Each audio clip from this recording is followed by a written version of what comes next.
오늘 한국교회가 그런 말을 자주 합니다.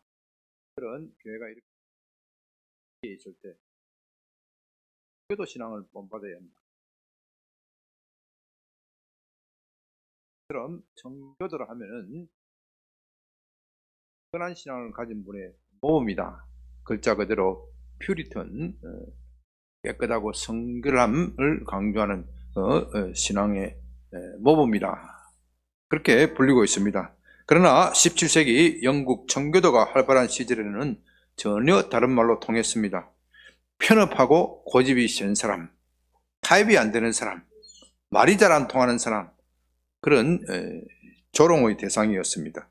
이 청교도 시대 때 존 번연이라는 아주 유명한 설교가 있었습니다. 그는 원래 전문적인 신학 교육을 받은 분은 아닙니다. 겨우 문자만 해독할 수 있는 수준이었다. 요즘 말하면 초등학교 겨우 졸업할까 말까 그런 정도였다고 해야 할 것 같습니다. 집안이 가난하였고 아버지로부터 이어 내려오는 가업, 땜쟁이라고 땜쟁이로 생계를 이어갔습니다. 요즘은 땜쟁이라는 말을 거의 그런 분을 거의 찾아보기 어렵습니다. 솥이나 냄비, 구멍난 것을 고쳐주는 사람. 우리 어렸을 때는, 제가 어렸을 때는 빵꾸 떼어줘요. 땜 이렇게 외치면서 행상하는 분들이 많이 있었습니다. 그런 20세기 초반에 신앙심이 깊은 아내를 맞이하였습니다. 그의 아내 역시 가난한 집안 출신이고 당시 흔했던 지창금, 여자들이 시집 올 때 가져오는 지창금, 이것을 마련을 하지 못하였습니다. 겨우 신앙서적 2권을 가져왔는데 이것이 번년의 인생을 바꾸어 놓았습니다. 그는 그 신앙서적을 읽고 또 읽었습니다. 그때 그의 마음속에 복음이 불붙기 시작하였고 교회도 없이 사람을 모아놓고 설교를 시작하였습니다. 그러나 그 당시는 국교만 허용되는 시절입니다. 이런 사람들을 엄히 처벌하였습니다. 그는 국가의 허가를 받지 않고 설교를 하였다는 이유로 무려 12년이나 감옥에 갇히게 되었습니다. 그러나 감옥에 갇혀서도 복음에 대한 열정이 식지 않았습니다. 그곳에서 하나님의 영감을 받아서 쓴 책이 바로 철로역정입니다. 이 철로역정은 오늘날까지 성경 다음에 가장 많이 팔린 책, 베스트셀러로 손꼽히고 있고 그만큼 명저입니다. 그 철로역정의 시작에 이런 이야기가 나옵니다. 주인공 크리스찬은 성경을 읽다가 자기가 사는 도시, 그 도시의 이름은 장망성, 장차 망할 성이다. 그런 이름을 가진 성인데 그 성이 곧 멸망받아서 불타 없어지게 될 것이다. 그것을 알게 되었습니다. 그 두려움에 떨면서 나도 이 성과 함께 멸망하면 어떻게 할 것인가? 나의 죄짐을 어떻게 할 것인가? 어떻게 구원받을 수 있을 것인가? 그렇게 부르르 떨면서 절규합니다. 바로 그때 전도자가 와서 그에게 묻습니다. 왜 슬피느냐? 제가 이 책을 보니까 우리가 사는 이 도시가 곧 불에 타서 멸망받고 심판받게 된다고 합니다. 나의 이 죄짐 때문에 지옥에 떨어질 것입니다. 내가 어떻게 해야 구원받을 수 있습니까? 그러다 전도자는 손가락으로 멀리 아주 먼 곳을 가리키면서 저기 희미하게 보이는 빛이 있죠? 그리로 가보세요. 그리로 가면 좁은 문이 보일 것입니다. 그 문을 두드리십시오. 그러면 사람이 나와서 당신이 무엇을 해야 할지 알려줄 것입니다. 크리스천은 그 말을 믿고 그 좁은 문을 향하여 나아갑니다. 그러다 주위 사람들은 그에게 몰려와 만류합니다. 가족들은 우리를 버리고 어디를 가느냐? 부르짖으면서 그를 붙잡았고 심지어 어떤 사람은 그를 미친 사람 취급하였습니다. 그러나 그는 귀를 막고 오직 그 좁은 문을 향하여 나아가고 마침내 그 문에 도달합니다. 그러나 아직 끝이 아닙니다. 그 좁은 문을 통과했더니 좁은 길이 나옵니다. 그 좁고 험한 길을 모두 통과했을 때 비로소 천국에 이르게 된다. 그런 내용입니다. 우리는 이런 철로 역정의 이야기를 들을 때 참 영웅적인 이야기죠. 가슴이 흥분됩니다. 그와 동시에 걱정도 됩니다. 천국에 가기가 그렇게 힘들다면 우리가 어떻게 신앙생활을 해야 하는가? 어떻게 신앙생활을 계속할 수 있을까? 실제로 철로 역정에서도 바로 그런 것 때문에 신앙을 포기하는 사람들도 등장하고 있습니다. 여러분, 천국에 가기가 쉬운 것입니까? 아니면 어려운 것입니까? 어렵죠? 쉽다고 생각하시는 분 여기는 안 계세요? 네, 결론적으로 말하면 천국에 가는 길은 쉬운 것 같지만 어렵고 어려운 것 같지만 쉽습니다. 제가 아리송한 말을 하는 것 같지만 이것이 진실입니다. 이런 모순되는 것과 같은 이 말이 진실입니다. 오늘 본문에서는 참 어렵다, 좁은 길이다, 험한 길이다, 좁은 문, 좁은 길이다 그렇게 말합니다. 그러나 다른 곳에서는, 성경의 다른 곳에서는 쉽다고 말합니다. 그것도 매우 쉽다고 말합니다. 우리가 이 모순되는 것 같은 말을 잘 이해해야 복음을 제대로 깨달을 수 있습니다. 복음을 제대로 깨달아야 천국에 가는 겁니다. 이제 본문을 살필 때 이 말씀의 의미가 깨달아지시는 은혜가 있기를 바랍니다. 마태복음 7장 13, 14절 좁은 문으로 들어가라. 멸망으로 인도하는 문은 크고 그 길이 넓어 그리로 들어가는 자가 많고 생명으로 인도하는 문은 좁고 길이 협착하여 찾는 자가 적음이라. 이 말씀은 한마디로 말하면 천국에 들어가기가 어렵다. 그것도 매우 어렵다. 어느 정도 어려운가? 예수님은 마태복음 19장 24절에서 낙타가 바늘 기로 들어가는 것이 부자가 하나님의 나라에 들어가는 것보다 쉽다. 그렇게 말하였습니다. 낙타가 바늘기에 들어가는 것은 불가능한 일이죠. 불가능한 것보다도 더 어려운 일이다. 물론 이 말씀은 부자에 대하여 하는 말씀이기도 하지만 그렇다고 해서 가난한 사람도 쉽다, 가난한 사람은 쉽다 그런 뜻도 아닙니다. 오늘날 우리 시대에 이 말씀을 들으면 그 가난한 사람은 좀 쉽겠구나, 내가 가난해지면 천국에 들어갈 수 있구나 그렇게 생각을 하기가 쉬운데요, 그런 뜻이 아닙니다. 그 시대의 사람들은 전혀 그 반대로 생각했습니다. 부자가 그렇게 어렵다면 우리 같이 가난하고 무식한 사람은 전혀 더욱 불가능한 일이다, 그런 뜻으로 이해합니다. 그렇다면 누가 천국에 갈 수 있습니까? 우리가 이 질문에 답하기 위해서 먼저 예수님께서 오늘 본문에서 이렇게 말씀하신 이유를, 배경을 좀 생각할 필요가 있습니다. 본문의 말씀은 예수님께서 산상수훈을 마무리 지으면서 몇 가지 당부하신 것에 나오는 내용입니다. 사람들은 지금 예수님의 입에서 나오는 주옥과 같은 말씀, 은혜로운 그 말씀에 흠뻑 젖어들었습니다. 금방이라도 자신들의 눈앞에 천국이 임할 것과 같은 흥분이 몰려왔습니다. 하나님의 아들 메시아가, 그들이 그렇게 고대하던 메시아가 직접 말씀하시니 그럴 수밖에 없었을 것입니다. 더구나 그들의 눈앞에서 병자가 고침을 받고 귀신들이 쫓겨나갔지 않습니까? 오병이어의 기적이, 보리떡 5개와 물고기 2마리로 5,000명을 먹이지 않았습니까? 그런 것을 볼 때 이제 천국이 임하였다, 그런 흥분이 그들에게 몰려왔습니다. 이에 대하여 예수님은 말씀하십니다. 아니다, 아직 천국에 이런 것이 아니다. 너희들이 가야 할 길이 멀다. 그 문은 좁고 길은 험하다. 결코 쉽지가 않다. 그렇게 말씀하심으로써 그들에게 흥분을 가라앉힐 것을 주문하고 계신 것입니다. 그리고 복음 때문에 장차 다가올 고난을 준비하고 각오를 다지라, 그런 뜻에서 하신 말씀입니다. 사실 그들이 주님의 산상수훈을 제대로 알아들었더라면 본문의 말씀도 이해하였을 것입니다. 천국에 가는 길은 결코 쉽지가 않았음을 알았을 것입니다.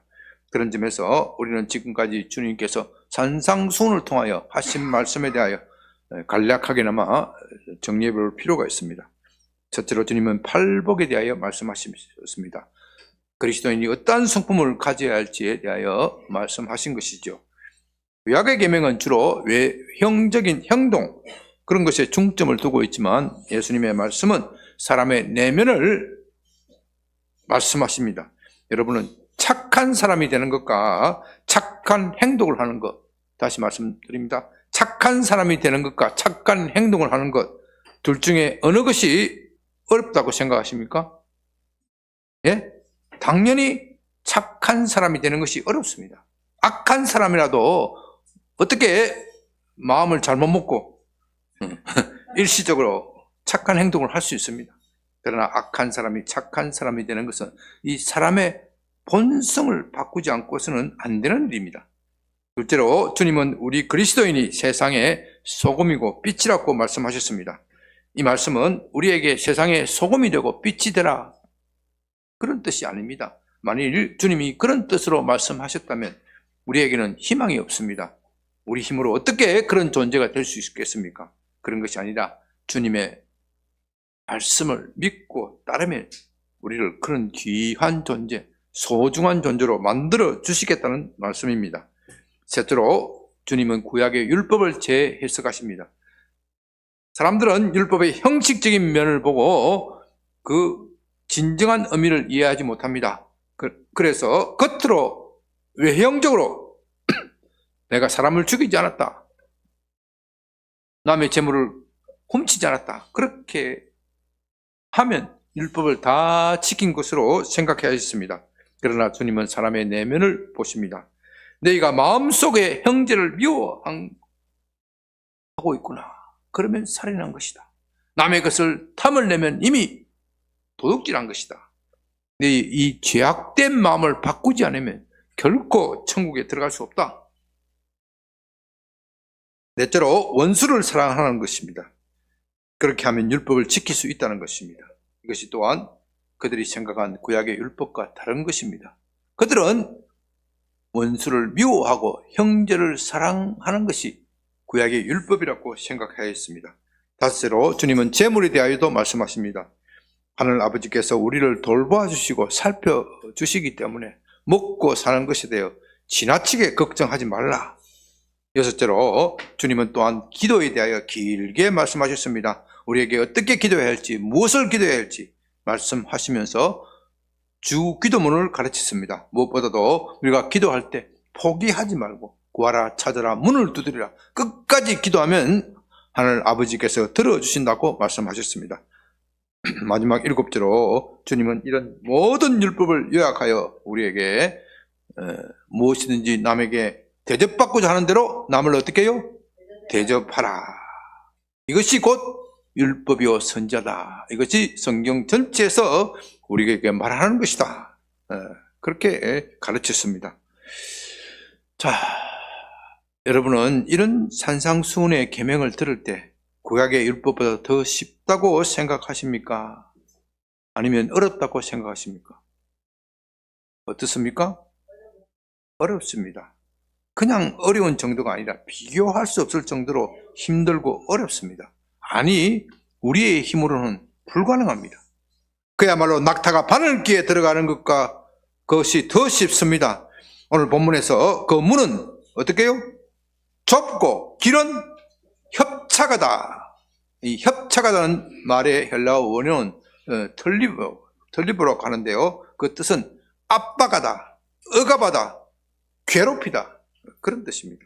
또한 이 말은 기름이나 포도주 틀에서 끼어 짜는 거, 기도나 기름이나 포도주를 짤 때 그 틀에서 쥐어 짜는 거, 그때 사용하는 단어입니다. 천국에 가는 길은 좁을 뿐만 아니라 괴롭습니다. 마치 기름이나 포도주를 틀에서 짜내는 것처럼 압박을 받는 것이고 쉬운 것과는 거리가 멉니다. 마태복음 16장 24절에서 주님은 이렇게 말씀하십니다. 누구든지 나를 따라오려거든 자기를 부인하고 자기 십자가를 지고 나를 따를 것이니라. 심지어 25절에서는 이렇게도 말씀하십니다. 누구든지 제 목숨을 구원하고자 하는 자는 잃을 것이요 누구든지 나를 위하여 제 목숨을 잃으면 찾으리라. 주님을 따라가되 어떻게 어느 정도로 따라가야 한다요? 목숨을 걸고 따라가라는 겁니다. 그래야 구원받는다고 말씀하십니다. 이것을 간단하게 말하면 자기를 부인하라는 것입니다. 사람이 자기를 부인한다는 것은 참으로 어려운 것입니다. 내가 먹고 싶은 것을 먹지 않고 내가 잊고 싶은 것을 잊지 않는다. 그거 쉽지 않습니다. 식욕, 색욕, 명예욕, 권력, 모든 세상 욕망을 절제하는 것입니다. 오직 주님의 영광을 먼저 생각하는 것입니다. 그 정도라면 그래도 할 만합니다. 그건 내가 스스로 절제하면 됩니다. 그러나 인간관계에서 오는 갈등은 정말 자기를 부인하기가 어렵습니다. 사람마다 각자 다를 수는 있겠지만 저의 경우 사람과 사람 사이 관계에서 저 자신을 부인하기가 참 어려웠습니다. 저는 원래 성격이 좀 급하고 다혈질적입니다. 제가 그렇게 안 보이지요? 안 보이면 괜찮네. 원래는 그런 사람이에요. 원래는 그런 사람입니다. 토론을 하다가 보면 제 말이 옳고 상대방의 말이 틀렸다. 그렇게 생각하면 상대방을 존중하지 않았습니다. 가차없이 그냥 쳐버리는 것이죠. 상대방이 승복하지 않으면 제가 언성을 높입니다. 그러다가 보니 본의 아니게 사람과 원수를 맺는 일, 나는 모르는데 그 사람에게 상처를 주는 일이 흔히 있었습니다. 그래도 평신도로 있을 때는 그런 것도 무시할 수 있습니다. 네가 잘못했는데 내가 뭐 굳이 뭐 사과할 필요가 어디 있냐, 내가 굽힐 필요가 어디 있느냐, 그런 식이죠. 그러나 목회를 하다가 보면은 그렇게 할 수가 없습니다. 아니, 처음 목회를 시작할 때는 저도 제 성질이 죽지 않아서 성질대로 했습니다. 조금 지나서 보니까 성질대로 하면 교회가 성장할까요, 말까요? 뭐 성장할 수가 없는 것이죠. 목사가 되어서 성질대로 하니 다 자기 마음에 맞는 목사를 찾아가는 거죠. 그때부터 성질을 죽이면서 하려다 보니 정말 힘들더라고요. 어떤 때는 정말 화병이 도지는 것 같아요. 특히 뭐 이렇게 이야기하면 좀 그렇게 하지만 성도들끼리 자기들끼리 싸워요. 자기들끼리 싸우면 자꾸 목사를 끌어들여서 자기 편으로 하려고 그래요. 그냥 막 성질대로 하면 너도 틀리고 저도 틀리고 그렇게 소리 다 하고 싶은데 절대 그럼 못해. 니도 옳고 니도 옳다. 그 소리밖에 못해. 목사는 당신도 옳습니다. 그쪽도 옳습니다. 참 그걸 발각되면 큰일 나. 뭐 이제는 어느 정도 이골이 났지만 참는 것이 정말 힘이 듭니다. 어떻게 하든 제 성질을 죽이고 정말 참 어떨 때는 이 말도 안 되는 이 상황을 끌고 이분들을 다 천국으로 가야 한다. 사람이 진이 빠져요. 어떨 때는 진이 빠져. 제가 이 설교를 준비하면서 문득 영화 국제시장 마지막 대목이 생각났습니다. 여러분 잘 아시죠? 국제시장. 주인공은 6.25 전쟁 통해 흥남 철수작전 때 아버지와 헤어집니다. 아버지가 애들과 태우고 또 마지막내를 찾아서 나서는 것이죠. 그러다가 헤어져 버립니다. 아버지는 아직도 나이가 어린 주인공에게 가족들, 동생들을 잘 보살펴 줘라, 그렇게 마지막으로 부탁합니다. 주인공은 장남으로서 그 아버지와의 약속을 지키기 위하여 정말 죽을 고생을 합니다. 월남전에서는 거의 목숨을 잃다시피 하였습니다. 그 덕분에 집안이 일어났고 동생들은 시집 장가 잘 가서 행복하게 살게 되었습니다. 그러나 기다리던 아버지는 끝내 돌아오지 않았습니다. 이제 주인공도 백발이 서렸고 머리에 백발이 서렸고 죽을 날이 다가왔습니다. 그때 자기의 인생을 돌아보면서 아버지를 그리워하는데 정말로 아버지의 얼굴이 떠올랐습니다. 주인공은 아버지의 품에 안겨 엉엉 울면서 이렇게 말합니다. 아버지, 저 정말 힘들었어요. 제가 천국에 가면 하나님의 아버지 품에 그렇게 안겨서 그렇게 말할 것 같습니다. 아버지, 내가 이 사람들 천국 데려온다고 정말 힘들었어요. 자기를 부인하는 것이 그렇게 힘듭니다. 그야말로 십자가를 지는 일입니다. 그런데 오늘날 한국 교회는 천국 가는 것이 쉽다, 그렇게 가르치는 사람이 있어요. 그럼 마치 예수님을 믿으면 자기를 부인할 필요가 없다, 쉽게 가는 방법이 있는데 왜 그렇게 어렵게 가르치냐. 물론 직접 말로는 그렇게 하지 않습니다. 그렇게 말하였다가는 성경과는 다른 내용으로 가르치기 때문에 이단으로 비난받을 것을 두려워서 말로 그렇게 표현하지는 않습니다. 그러나 그들의 언행을 살펴보면 자기 부인, 이것을 매우 가볍게 여깁니다. 설교에서 그런 말을 찾아보기가 어렵습니다. 자기를 부인하는 설교를 했다가는 혹시라도 교인들이 떨어져 나가지 않을까 우려하여 그런 말을 하지 않습니다. 그 대신 예수 믿으면 복 받는다, 사업에 성공한다, 좋은 학교에 갈 수 있다, 모든 병들이 다 고쳐진다, 예수님은 당신의 꿈을 이루어준다, 그렇게 말합니다. 여러분은 이런 설교가 얼마나 위험한지 좀 아셔야 합니다. 특히 예수님은 당신의 꿈을 이루어준다, 참 위험한 말입니다. 아니, 어떻게 하나님이 나의 꿈을 이루어주는 요정 지니처럼 생각하는 겁니까? 아라비안 나이트에 나오는 여러분 요정 지니 아시죠? 예. 주인이 꿈을 말하면 언제든지 달려나와서 그 꿈을 이루어 줍니다. 그럼 누가 주인입니까? 그처럼 한국 교회는 하나님을 요정 지니처럼 생각하는 그런 교인, 목사들이 많다는 겁니다. 이 말씀은요, 하나님이 여러분의 꿈을 무시하고 자기 마음대로 일방적으로 끌고 간다, 그런 뜻은 아닙니다. 하나님은 여러분의 꿈을 존중하시지만 하나님도 너도 내 꿈을 존중해 주라, 그게 인격적인 관계잖아요. 그들은 우리가 예수님을 믿을 때 따르는 어려움을 말하지 않습니다. 그렇게 하면 교회가 부흥되지 않을 것이다, 그렇게 생각합니다. 이것은 제가 그냥 하는 말이 아니고 신학교 다닐 때 소위 성공했다는 목사들이 하는 말입니다. 신학교에 가면요, 성공한 목사님들을 모셔놓고 성공 사례를 듣습니다. 그분들이 그렇게 이야기를 하더라고요. 그 말을 할 때는 저도 사실 크게 감동받았습니다. 나도 저 목사님처럼 꿈을 크게 가질 것이야, 기도에 전적으로 매달릴 것이야, 능력을 받아야 되겠어, 그러면 교회가 크게 부흥할 것이다. 그러나 오랜 기도와 말씀 연구 끝에 그것이 얼마나 엉터리고 위험한지를 알게 되었습니다. 그것은 하나님을 불쾌하게 하는 것입니다.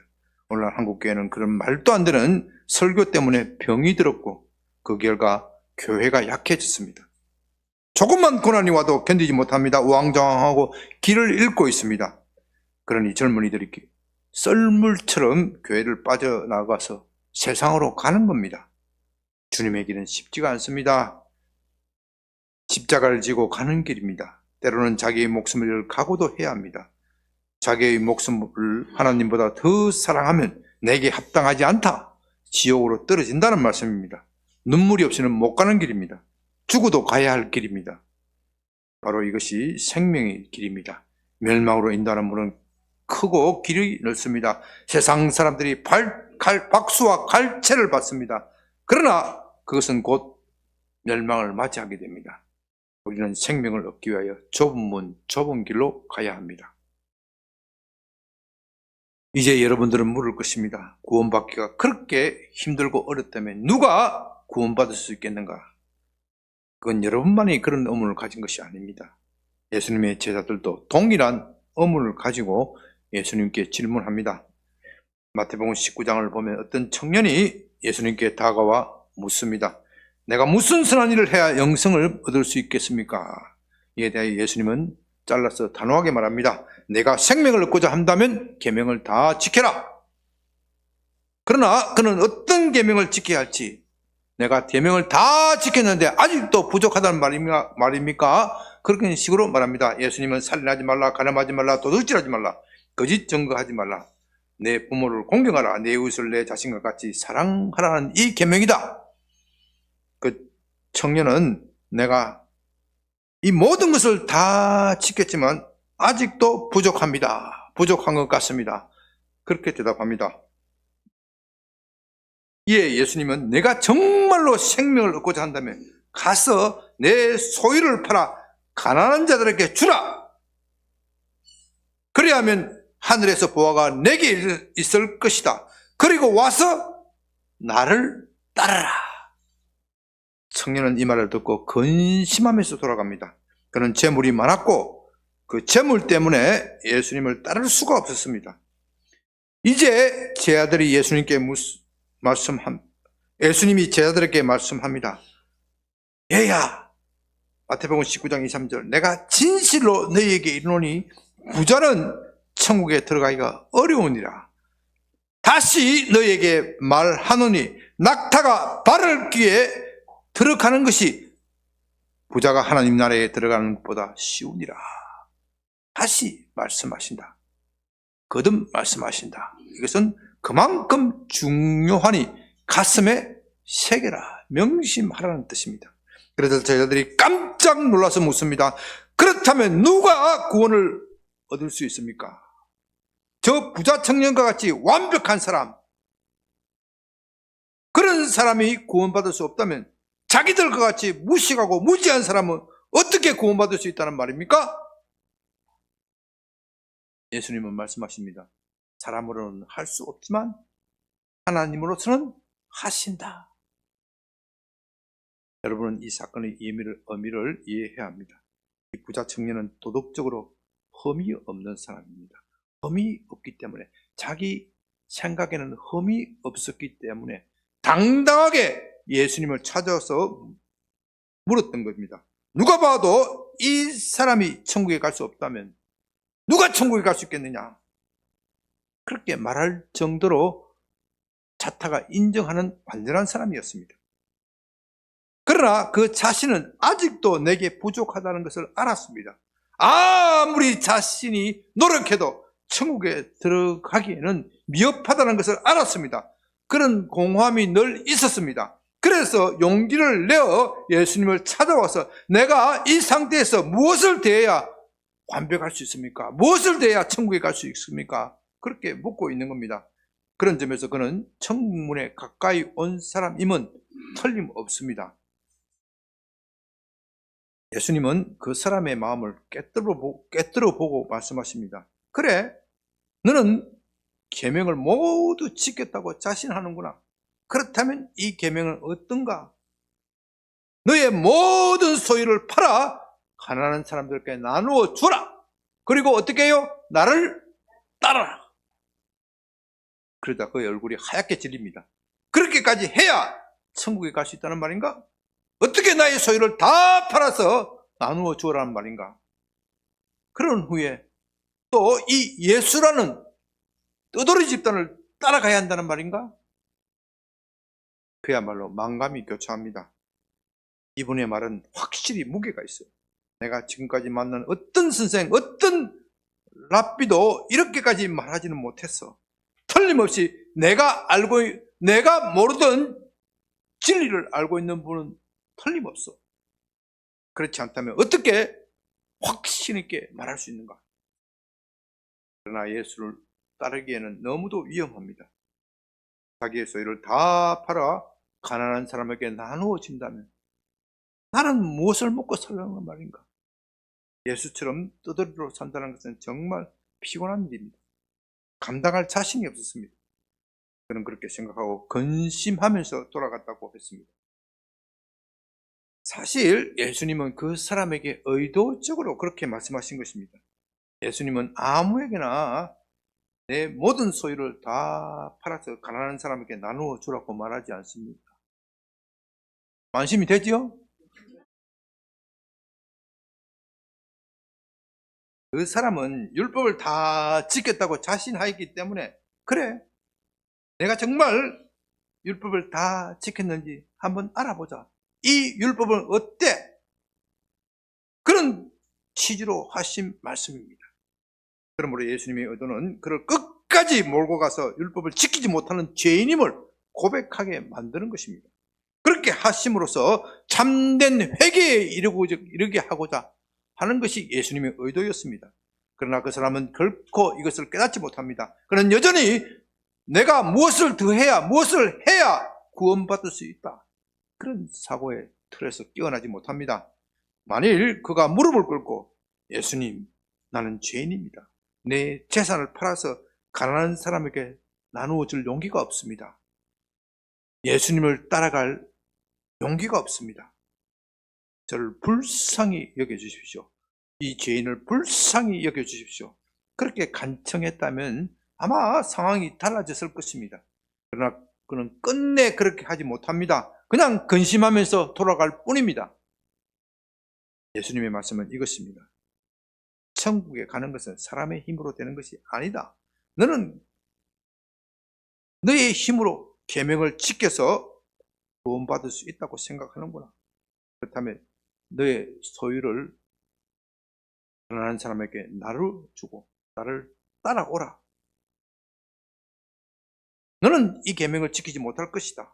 계명을 지켜서 구원받는 것은 맞는 말이지만 그건 사람의 힘으로 할 수 있는 일이 아니다. 그런데 사람이 할 수 없는 일은, 사람이 할 수 없는 일도 하나님은 하신다. 은혜를 받으면 그런 일이 가능하다. 이것을 종합하면 이렇게 됩니다. 우리는 은혜로 자기를 부인하는 것이지 자기 힘으로 부인하는 것이 아닙니다. 은혜로 자기 십자가를 지는 것이지 자기 힘으로 그렇게 하는 것이 아닙니다.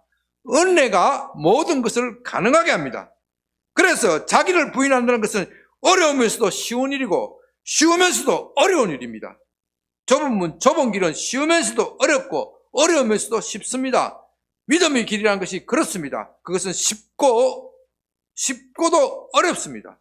어렵고도 쉽습니다. 길은 험하지만 하나님의 은혜가 있으면 그 험한 길도 쉬운 길이 됩니다. 그러나 하나님의 은혜가 없으면 쉬운 길도 어려운 길이 되는 겁니다. 그래서 주님은 마태복음 11장 28절 31절에서는 이렇게 말씀하십니다. 수고하고 무거운 짐 자들아 다 내게로 오라. 내가 너희를 쉬게 하리라. 나는 마음이 온유하고 겸손하니 나의 멍에를 메고 내게 배우라. 그리하면 너의 마음이 쉼을 얻으리니 이는 내 멍에는 쉽고 내 짐은 가벼움이라. 이 말씀은 천국에 가는 것이 쉽다는 것입니까? 어렵다는 것입니까? 사람 이해가 안 돼요? 쉽다는 것입니까? 어렵다는 것. 내 멍에는 쉽고 가볍다. 그랬으니까 쉽다는 이야기예요. 쉽다.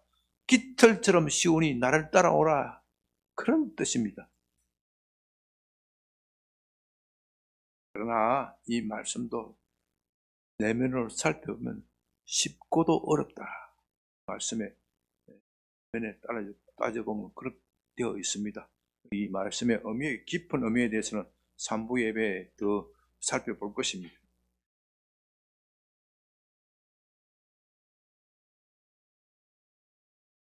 어떤 분이 이런 말을 하는 것을 들었습니다. 주님과 함께 멋진 해변에서 맨발로 즐겁게 걸었습니다. 잠시 후에 울퉁불퉁한 바위가 나왔습니다. 그 바위에는 뾰족한 돌과 조개 껍질 같은 것이 널려 있어서 발에서 피가 철철 흘렀습니다. 그래도 끝까지 포기하지 않고 그 길을 걸어갔습니다. 목적지에 다 달아서 뒤돌아보니 모래 위에는 발자국이 4개가 있었고 바위 위에는 몇 개요? 2개뿐이었습니다. 그래서 그는 너무나도 섭섭해서 주님께 묻습니다. 주님, 제가 그렇게 필투성이가 되도록 바위 위를 걸을 때 주님은 어디에 계셨습니까? 주님은 말씀하십니다. 애야, 저 바위에 있는 핏자국은 내 발자국이란다. 내가 너무 힘들어하기에 내가 너를 업고 왔노라. 좁은 길은 아무나 가는 것이 아닙니다. 오직 하나님의 은혜로만 갈 수 있습니다. 그 길이 좁고 협착하더라도 하나님의 은혜가 있으면 가능합니다. 주님은 이것을 깨닫도록 하기 위하여 부자 청년을 그렇게 내몰아치면서 물으신 것입니다. 주님은 우리에게도 그렇게 하십니다. 우리가 오직 은혜로만 이 험한 길을 갈 수 있도록 깨닫도록 하기 위하여 우리를 절벽 끝까지 몰아가십니다. 그리고 그 절벽 끝에서 우리는 하나님께 절규할 수밖에 없습니다. 하나님 어쩌자고요 이러십니까? 하나님 어쩌자고요? 왜 응답하지 않으십니까? 그럴 때 우리는 우리 자신을 모두 포기하게 됩니다.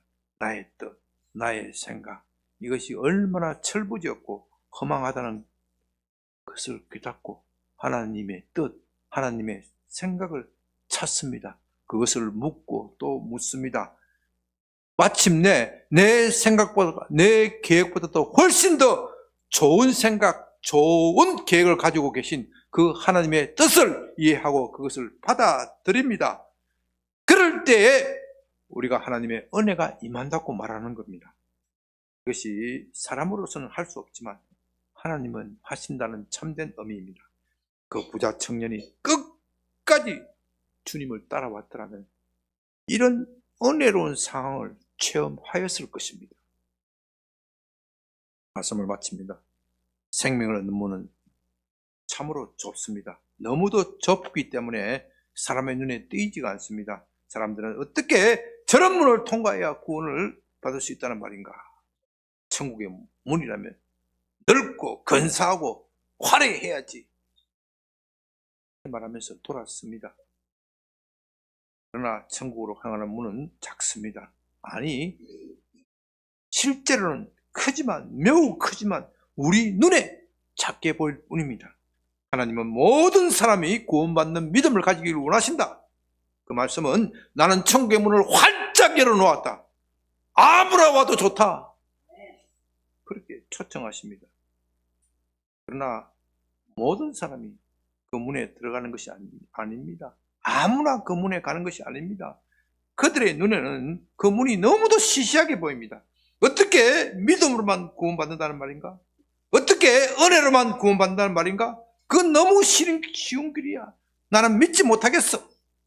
그래서 자기의 생각, 자기의 길을 고집합니다. 내 생각에는 내가 하나님의 눈에 들도록 뭔가를 해야겠어. 그 부자 청년이 그런 거예요. 내가 지금까지 하나님의 눈에 들도록 뭔가 열심히 하도록 했지만 정말 하나님이 내가 한 것을 기뻐할지 아니 기뻐할지 나 자신이 없어. 예수님, 하나님으로부터 오신 분이라면서요. 내가 정말로 하나님을 기쁘게 한 건지 안 한 건지 점검해 주세요. 그런 뜻에서 묻는 겁니다. 우리는 그렇게 생각하면서 자기의 길, 자기의 생각을 고집합니다. 그러다가 고난을 만나면 쉽게 포기합니다. 이 길은 너무 힘들어. 좀 더 쉬운 길이 있을 텐데. 그러면서 다른 종교, 다른 사상을 기웃기웃 거립니다. 주님은 그런 사람을 흘러내기 위하여 무엇을 둔다고요? 좁은 문, 좁은 길을 두게 하십니다. 겸손하게 우리를 낮추게 하십니다. 오직 은혜만 의존하게 만드십니다. 그렇게 하심으로써 우리가 모든 것을 통과했을 때 나는 한 것이 아무것도 없습니다. 하나님의 은혜가 저를 여기까지 끌고 왔습니다. 고백하게 만드는 겁니다. 이것이 좁은 문, 좁은 길의 참된 의미입니다. 그러므로 우리가 좁은 문, 좁은 길을 받는다고 하여도 두려워할 필요가 없습니다. 오직 은혜에 의존해서 가면 되는 겁니다. 우리 자신을 하나님의 은혜에 맡기면 되는 겁니다. 그래서 사도도 편지를 쓸 때 내가 너희를 하나님의 은혜에 부탁하노라. 우리 자신을 은혜에 맡기지 않으면 고생길은 그냥 고생길일 뿐입니다. 그러나 은혜가 있으면 그 고생길이 주님과 동행하는 것이고 가장 안전하고 편한 길이 됩니다. 우리 하나님의 은혜에 여러분 자신을 맡기시는 모든 분이 되시기를 부탁드립니다.